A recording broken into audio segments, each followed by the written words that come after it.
Today, we will learn Nehemiah chapter 2.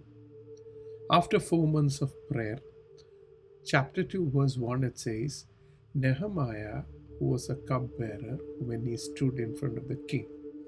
The verse says, Now I had not been before that time sad in front of the king. A good lesson how we approach work. But now God's people's problem is actually making him sad, and the king recognizes it. And history says very clearly in front of the king, you're never supposed to stand sad. And then that will have serious consequences. But he was so sad because of God's people suffering. King asks in chapter 2, verse 2, he says, This is the matter of heart. I know you're not sick. What is the cause of sorrow of your heart? And it says Nehemiah was very afraid, sore afraid, because of the consequences. But he makes a small prayer and he tells the king, How can not my countenance be sad when my city, the place of my fathers, lay in waste and the gate is consumed by fire? How did he get that strength to talk about it? It's because of the prayer that preceded this instance. In verse 4, see how this is the most changing thing of that story, where king is telling, what do you want me to do for you? And then it says Nehemiah prayed. That was probably the smallest prayer what we see in the Bible. And then we know he asked, saying that, can I go build?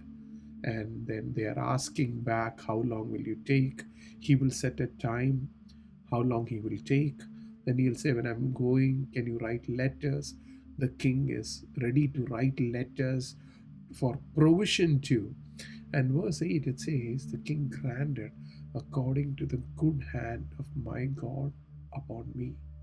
And God's hand came upon him because there was a serious time of prayer. And then the story changed. Why should the king be bothered about Judah? It is not that he was bothered. God changed his heart. Nehemiah comes to Jerusalem and hands over the letter from the king to the governors. But very next verse says, Sanballat and Tobiah, they were very upset. They were very grieved. So when you do things with the Lord, opposition, spirit of darkness working against you, don't be surprised by it. And the next verse it says, so he came to Jerusalem and was there for 3 days. And if you carefully look at it, at night, without telling anybody what God put in his heart, he went and looked to validate what he heard. He heard the gates are broken, so he went to validate it. He goes and will not tell anybody what happened. And then what God put in his heart also he does not share. There are times where you'll have to keep it and keep observing. Verse 17, he meets the people after seeing, and he found the plight of the city. At one point it says that the animal on which he was traveling couldn't go forward and he had to walk. Coming back, he says to the people, don't you see Jerusalem is in waste, the gates are burned by fire?